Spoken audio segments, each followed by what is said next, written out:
The ship was cold. Mira Vasquez sat in her small seat and looked at the 11 other beings around her. None of them looked like her. None of them looked like anything she had ever seen before. The tall one with the body made of blue crystals was called a Velnoxy. He sat straight and proud, and his eyes moved over the others like he was counting weak animals. Next to him was a creature with 4 arms and gray skin. This was a Crethani, and Mira had heard they were the best builders in the galaxy. There was also an Orani floating in a special tank of liquid. It had no real shape, just a cloud of purple light that moved and changed. And then there was Mira, 16 years old, human, small, soft. She was the first human ever chosen for the Crucible trials. When the message came to Earth 6 months ago, nobody believed it.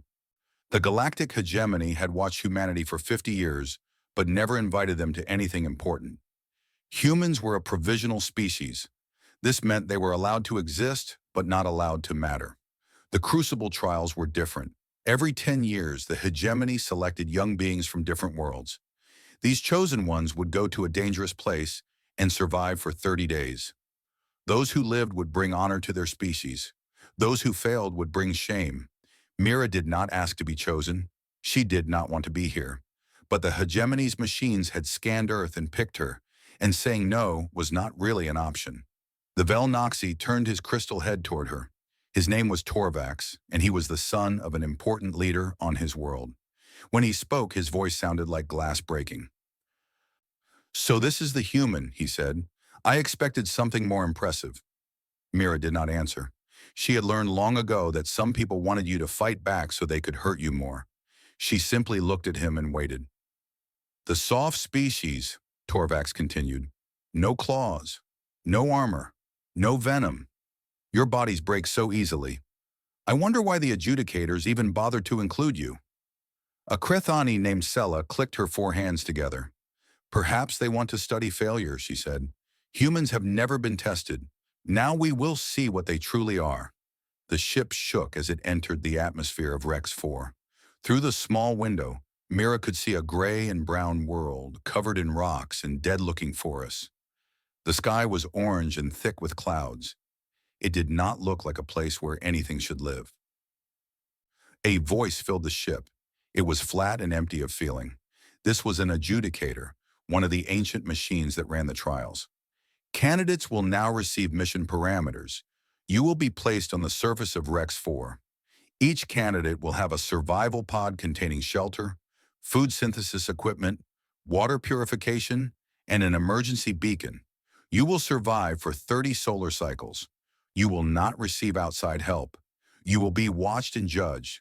Those who activate their emergency beacon will be removed from the trial and considered failed. Those who survive will be honored." The ship landed with a heavy thump.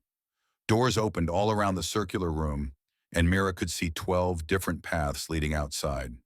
Each candidate had their own exit, their own direction, their own pod waiting somewhere in the distance. "One final note," the adjudicator said. "The trials are designed to test your species at its limits. Expect challenges. Expect the unexpected. The hegemony wishes to know what you truly are when everything else is taken away." Mira stood up. Her legs felt weak, but she made them strong. She walked toward her door. "Human," Torvax called after her. "I give you 5 cycles. Maybe less." She did not turn around. She stepped outside into the cold air of Rex 4. The wind hit her immediately. It was not just cold. It was sharp, like tiny knives made of ice. Mira pulled her thin jacket tighter and started walking toward the blinking light in the distance. That would be her pod, her shelter, her only chance. The ground was hard and covered with small black rocks that crunched under her boots. Strange plants grew in twisted shapes, their leaves gray and thick like leather. She saw no animals, but she heard things moving in the rocks around her, watching, waiting. It took her 2 hours to reach the pod. When she finally saw it, her heart sank a little. It was smaller than she expected. The pods she had seen in the training videos were large and white and clean. This one was smaller and older, with marks and scratches on its surface. When she opened the door, she saw that the inside was basic. A bed, a food machine, a water cleaner, a heating system. Nothing extra, nothing comfortable. She thought about the other candidates and their pods. Were they the same? Or had the hegemony given the human the worst equipment on purpose? It did not matter. This was what she had. She would make it work. Mira spent the first day learning her pod. She tested the food machine and found that it made a gray paste that tasted like nothing. She checked the water system and found that it worked but made strange noises. She turned on the heating and felt warm air fill the small space. Outside, the sun set and the temperature dropped fast. Through the pod's small window, Mira watched the sky turn from orange to purple to black. She could see strange lights moving in the clouds. Lightning, maybe, or something else. On a screen by her bed, she could see information about the other candidates. Small dots on a map showed where everyone was. She was alone in her area. The nearest candidate was the Thalassian named Dim, about 10 kilometers to the east. She lay down on the hard bed and closed her eyes. Above her, somewhere in orbit, the adjudicators were watching, recording, judging. 30 days, she whispered to herself. Just 30 days. She thought about her home, São Paulo, the favela where she grew up before the hegemony scouts found her. Life there had been hard too. No money, little food, dangerous streets. But she had survived that. She had learned to be smart, to be quick, to find solutions when there seemed to be none. Maybe that was why the machines chose her. Not because she was strong or fast or special, but because she knew how to survive when survival seemed impossible. Outside, the wind screamed against her pod. Inside, Mira Vasquez fell asleep and dreamed of broken things. She did not know yet that broken things would save her life. 8 days passed. Mira found a routine. Every morning she woke when the orange sun came through her window. She ate the gray paste from the food machine. She checked her water supply. She studied the land around her pod, learning which plants were safe to touch and which ones would burn her skin.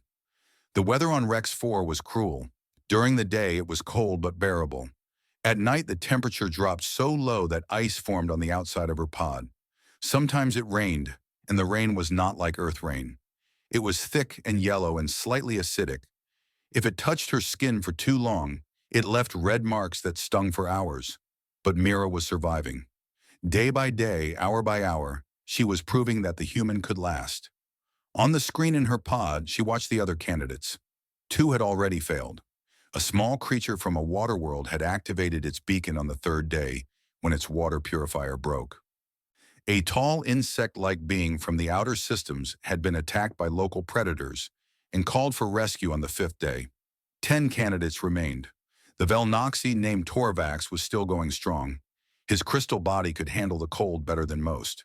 The Krithani named Sella had used her 4 arms to build extra defenses around her pod. The Urani floated safely in its tank, barely affected by the outside world. And Mira was still alive, still breathing, still fighting. On the morning of the 8th day, she woke to a sound she had never heard before.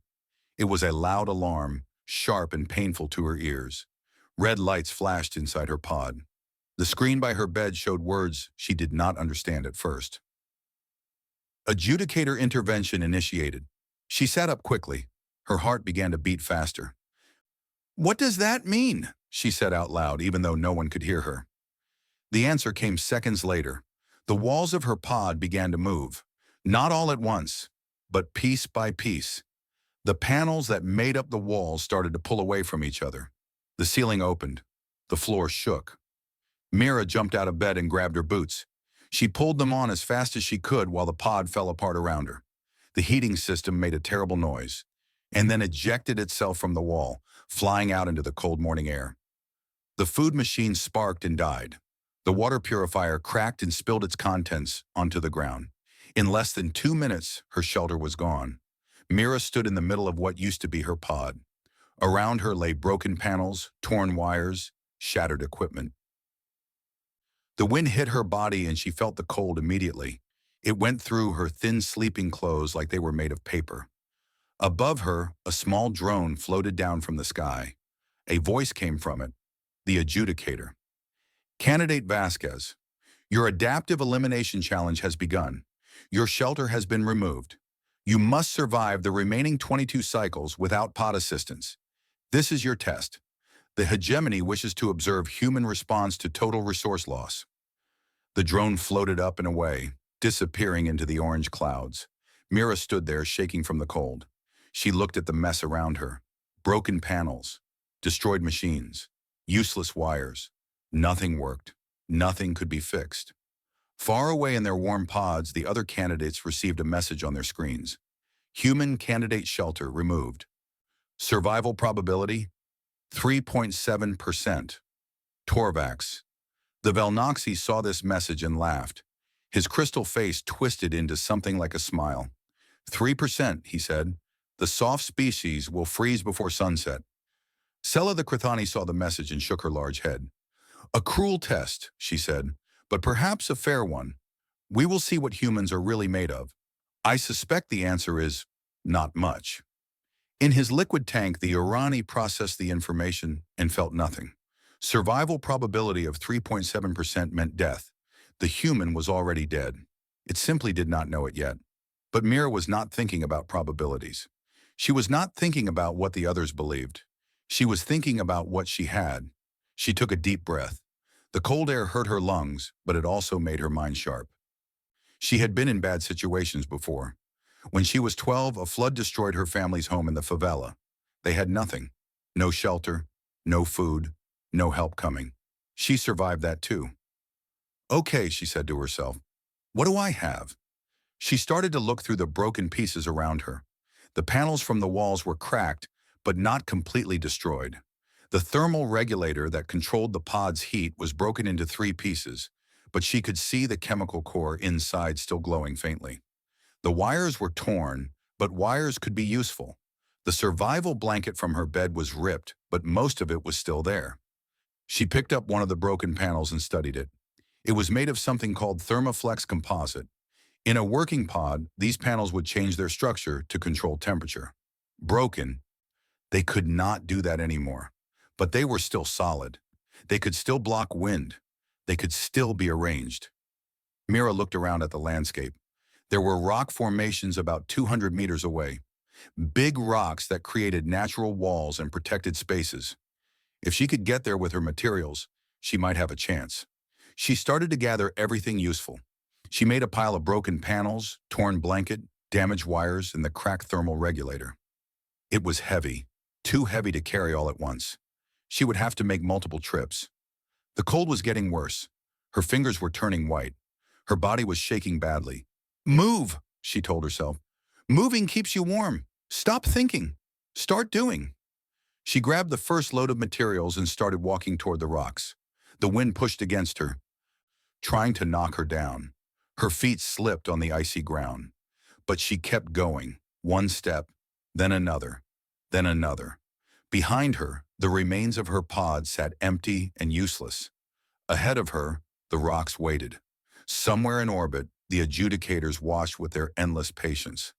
Their calculations said she would die. Their models predicted failure. They had never met anyone from the favelas of São Paulo. They did not understand what humans could do when everything was taken away, but they were about to learn. By the time Mira carried all her materials to the rock formation, her body was nearly frozen. Her hands were so cold she could barely feel them.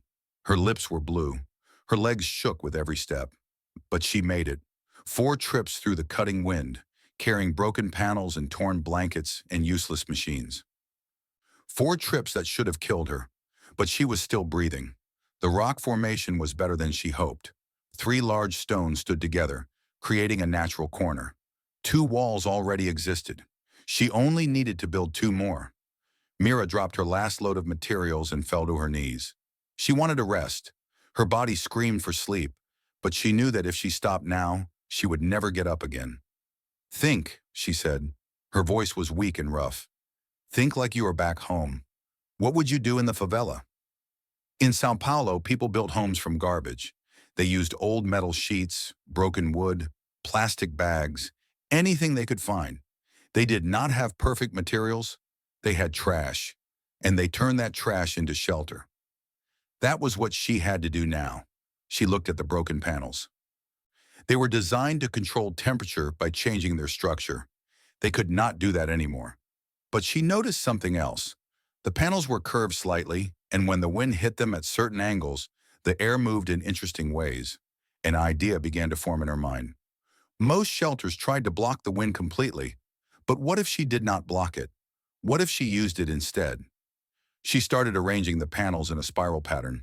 The first panel caught the wind and directed it toward the second panel. The second panel pushed the air in a circle. The third panel continued the spiral. The wind, instead of hitting her directly, began to spin around the center of her shelter. Spinning air gets warm. This was basic physics. When air moves in circles, the movement creates friction. Friction creates heat. It was not much heat, but it was something. Mira spent 3 hours arranging and rearranging the panels. Her fingers bled from the sharp edges. Her arms burned with exhaustion, but slowly the structure took shape. Next, she looked at the survival blanket. It was torn badly, almost in half. As a blanket, it was useless. But the material was special. It was designed to reflect body heat back at the person using it. It could also, she realized, collect water. The acid rain on Rex 4 was dangerous, but it was still water. If she could filter out the acid, she could drink it. She found some of the gray plants growing near the rocks. In her first week, she had learned that these plants had thick, chalky leaves. Chalk was a base. Acid and base together made neutral. Basic chemistry. She created a simple filter. She stretched part of the torn blanket over a hole in the rocks. She crushed the plant leaves and spread them across the blanket. When the acid rain fell, it would hit the plant material first, become less acidic, and then drip through the blanket into a container below. It was not perfect. The water might still taste bad, but it would not kill her. The sun began to set. The temperature was dropping fast. Mira still needed heat. She picked up the broken thermal regulator. The machine was destroyed, but the chemical core inside was still active. It was a small cylinder filled with reactive compounds that created heat when mixed properly. In the pod, it was controlled by computers. Out here, she had to be more careful. She dug a hole in the ground between two of the large rocks. She placed the chemical core inside and covered it with small stones. The heat from the core would warm the stones. The stones would warm the air around them. The rocks would trap this warm air. It was like making a small oven in the earth. By the time night fell completely, Mira had built something that should not exist. Her shelter was not pretty. It was not strong. It was made of broken things held together by desperation and cleverness. But it worked. The wind spiral kept the worst of the cold air away. The underground heat source created a small pocket of warmth. The water collector dripped slowly but steadily. Mira lay down in the center of her creation and wrapped herself in what remained of the blanket. She was still cold. She was still hungry, but she was alive. Above her, the adjudicators processed what they were seeing. Their analysis programs ran again and again, trying to understand. Human candidate has constructed shelter from damaged materials. Shelter type, unknown. Design principles, not in database. Survival probability, recalculating. In 4,000 years of running the Crucible trials, the adjudicators had seen many things. They had watched the strongest warriors fight and die. They had observed the smartest engineers build and fail. They had recorded the most powerful psychics lose their minds. But they had never seen this. They had never seen someone take broken things and make them work in ways they were never designed to work. They had never seen someone cooperate with a hostile environment instead of fighting against it. The probability calculation finished. Survival probability, 34.2%, still low, still dangerous, but 10 times higher than before. In his warm pod, Torvax the Velnoxy checked his screen and saw the update. His crystal face showed confusion, then anger. How? He demanded. How is she still alive? No one answered him. The wind continued to howl outside. The human continued to breathe. Miles away, other candidates were struggling with their own challenges. The adjudicators had removed the Krithani's food machine. They had disabled the Irani's life support backup. They had broken the Thalashan's water supply. Each candidate faced their own test. Each candidate was expected to adapt or fail, but none of them had lost everything. None of them had been left with only broken pieces and empty hands. That test was for the human alone, and somehow, impossibly, she was passing it. Mira slept that night. Her dreams were filled with images of home, of her mother cooking rice over a small fire, of her brothers playing in the muddy streets, of the sounds of a community that built itself from nothing, day after day, generation after generation. She came from people who never had enough, people who made miracles from garbage, people who refused to die no matter how hard the world tried to kill them. The hegemony thought they were testing a species. They did not realize they were testing 10,000 years of human survival. And humans had never failed that test.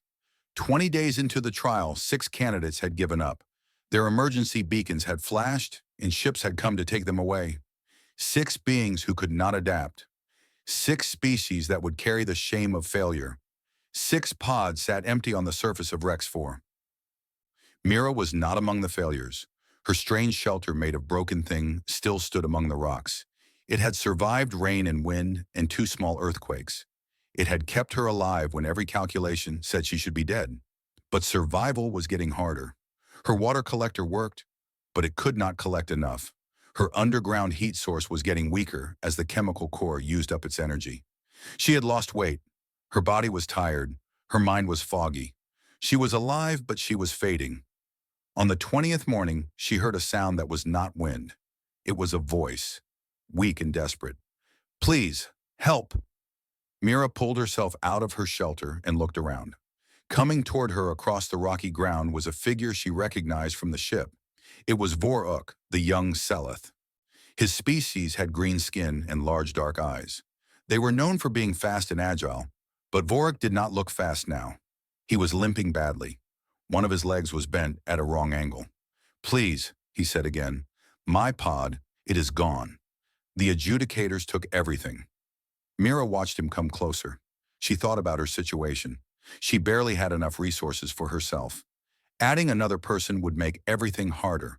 The trial was individual. Helping him would give her no advantage. In fact, it might cause her to fail. She thought about all of this for exactly 3 seconds. Then she went to help him. "Lean on me," she said, putting his arm over her shoulder. "My shelter is not much, but it is warm. We will figure this out." Voruk looked at her with confusion. "Why? Why would you help me? We are competitors." Mira did not answer right away. She helped him walk to her shelter and eased him down onto the ground near the heat source. She looked at his broken leg and tried to remember what she knew about first aid. "Where I come from," she finally said, "helping each other is how we survive. We do not have a word for competitor in the favela, only neighbor." She found 2 straight pieces of broken panel and some wire. She made a simple splint for his leg, wrapping it tight to hold the bone in place. Voruk made sounds of pain but did not complain. His large eyes watched her work with something like wonder. "I have never seen anyone do this," he said. "Build things, fix things. My people do not have these skills." "Everyone has these skills," Mira said. "They just need a reason to use them." That night, they shared her small supply of water and talked about their worlds. Voruk came from a jungle planet where food was everywhere and danger was rare. His species had never needed to build much or survive much. Life was easy there. "The adjudicators chose me because I was young and brave," he said. "But bravery is not enough here. This place does not care about brave." Mira nodded. "This place cares about smart and patient and willing to change." 3 days later, another visitor arrived. This one was bigger, much bigger. Dim the Thalassian was almost 3 meters tall with thick gray skin and 4 small eyes. His species came from a heavy gravity world and were known for their strength. But Dim was not strong anymore. He was starving. "Food machine broken," he said in his slow, deep voice. 7 days. No food. Mira looked at him and then at Voruk. 3 mouths to feed. Almost no resources. This was impossible. But then she thought about her mother. During the worst times in the favela, when there was nothing to eat, the neighbors would combine whatever they had. A handful of rice from one family, a few vegetables from another, some spices from a third. Alone, no one had enough. Together, they could make a meal. "Can you walk?" she asked him. "Yes." "Good. We are going to search the empty pods." It took them 2 days to visit the 6 abandoned pod sites. The candidates who left had taken nothing with them. Their broken equipment, damaged supplies, and scattered materials were all still there. Mira collected everything useful. More panels for her shelter, parts from food machines that might still work, chemical cores from heating systems, containers for water, wire, cloth, tools. With Dim's strength carrying the heavy things and Vorok's sharp eyes spotting useful items, they gathered more than Mira could have found alone. Back at the rock formation, Mira got to work. She expanded her shelter. The new panels created more walls, more wind spirals, more protection. She combined parts from 3 broken food machines and made one that worked sometimes. She added more chemical cores to her underground heat system. Day by day, her shelter became something else. It became a camp, then a base, then slowly, something that looked almost like a home. Torvax the Velnoxy watched all of this on a screen. His crystal face showed emotions his species rarely felt. Confusion, worry, fear. He sent a message to the adjudicators. The human is cheating. She is helping other candidates. This is against the rules. The adjudicators responded within seconds. Cooperation is not prohibited. Review trial parameters. No rule prevents candidates from working together. This behavior was simply calculated as statistically improbable. Then they added something that made Torvak's blood run cold. We are observing with great interest. In the remaining days of the trial, 2 more candidates found their way to Mira's shelter. A wounded Krethani whose 4 arms had been burned by acid. A small creature called a phoenix who could not stop shaking from the cold. Mira helped them all. She gave them places in her growing camp. She taught them how to collect water and stay warm. She showed them how to find useful things in broken things, and they helped her back. The Krethani, even with burned arms, knew how to repair machines. The Phoenix could hear predators coming from far away and warn the group of danger. What had started as one human girl alone with broken panels had become a small community. Different species, different worlds, different bodies and minds, but working together, surviving together, building together. The adjudicators had run the crucible trials for 4,000 years. They had tested millions of beings from thousands of species. They had seen every kind of strength and every kind of failure, but they had never seen this. They had never seen someone turn a competition into a cooperation. They had never seen someone build a community from nothing in a place designed to destroy communities. The machines watched and recorded and calculated. And somewhere in their ancient programming, something changed. They began to hope the human would survive. They wanted to see what she would do next. The 30th day arrived with a cold sunrise. Orange light spread across the rocky surface of Rex 4, touching the strange structure that had grown among the stones. It was not a pod anymore. It was something new. Mira stood at the entrance and looked at what she had built. Walls made from broken panels arranged in spirals that turned deadly wind into gentle warmth. A water collection system that fed 5 beings instead of 1. A food area where damaged machines had been combined into something that worked. Sleeping spaces for 6 different body types. And around her, 5 other beings who had survived because she refused to let them die. Vorok the Seleth, his leg now healing. Dim the Thalassian, his massive body no longer starving. The burned Krethani named Tella. The small shivering phoenix called Pip. And a late arrival, a wounded Urani who had dragged itself here 3 days ago when its tank had cracked. 6 survivors, 1 shelter, 30 days. A deep sound filled the air.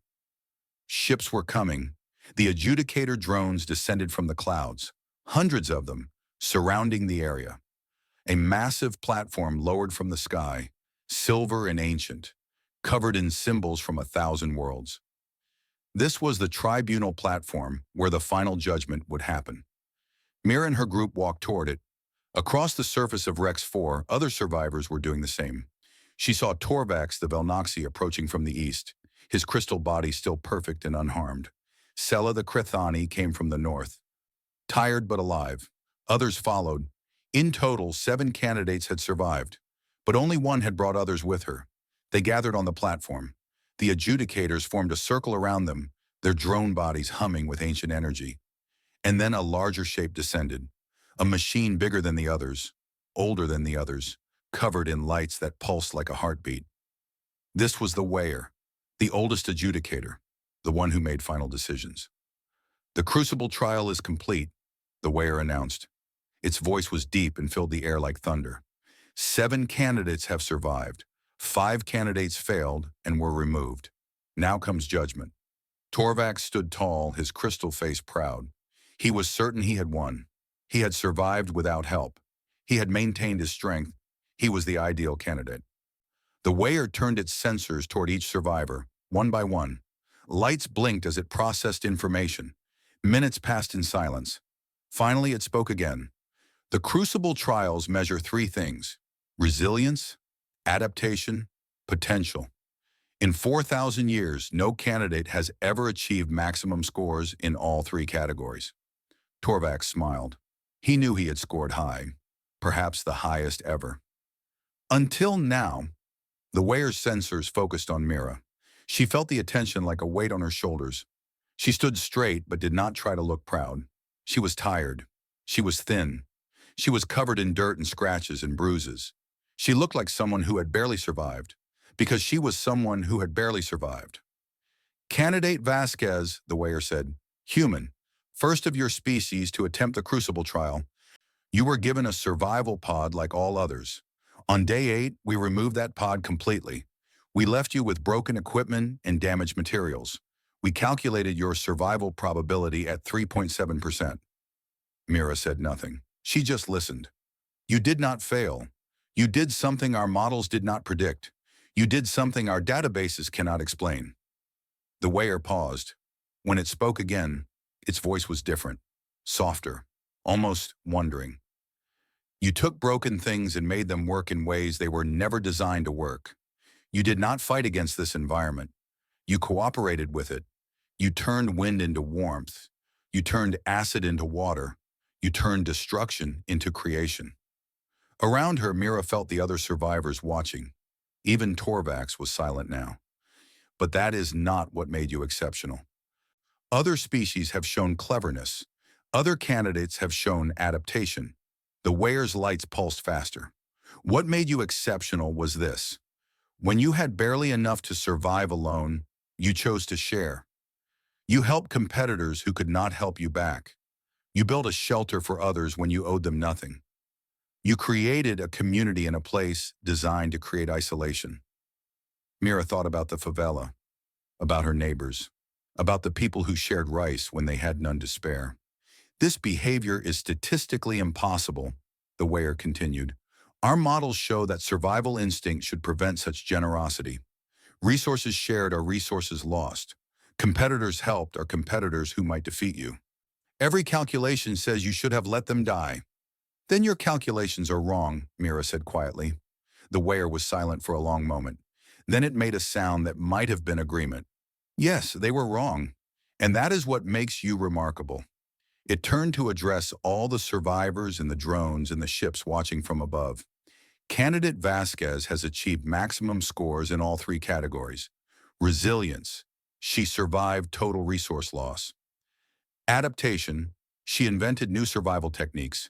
Potential, she demonstrated capacity for species advancement beyond individual survival. Torvax made a sound of protest, but the weigher ignored him. Based on this performance, the hegemony hereby changes the status of humanity. You are no longer a provisional species. You are granted full membership in the galactic hegemony with all rights and responsibilities. Mira heard the words, but they did not feel real. Full membership, the thing her world had wanted for 50 years, given because a girl from the favelas refused to let strangers die alone. Furthermore, the weigher said, the Crucible trials will be permanently changed. Future candidates will be evaluated not only on individual survival, but on their capacity to build, to help, to turn broken things into shelter and competitors into community. The ancient machine paused one final time. We will call this new measurement the Vasquez variable. It will be applied to all species. It will change how the hegemony understands strength. The platform began to rise. Ships moved in to collect the survivors. The trial was over. But before she left, Mira looked back at her shelter one more time. It was still standing there among the rocks, ugly, imperfect, made of garbage and hope and refusal to quit. Vorik came to stand beside her. His leg was still weak, but he was smiling. You changed everything, he said. You know that, right? The whole galaxy will be different because of what you did here. Mira shook her head. I did not change anything. I just did what my people have always done. We survive. We help each other. We build from broken things. She looked up at the orange sky of Rex 4. That is what humans are. Not the strongest, not the smartest, but we never give up, and we never leave each other behind. Years later, when the galactic hegemony faced its greatest crisis, when stations failed and populations were stranded, and everything seemed broken beyond repair, they would send a message to Earth, and Admiral Mira Vasquez would answer. Tell them we are coming, she would say, and tell them to save the broken panels. We are going to need them. Because that is what humans do. They take what is broken and make it whole. They take what is impossible and make it real. They take what is hopeless and give it hope.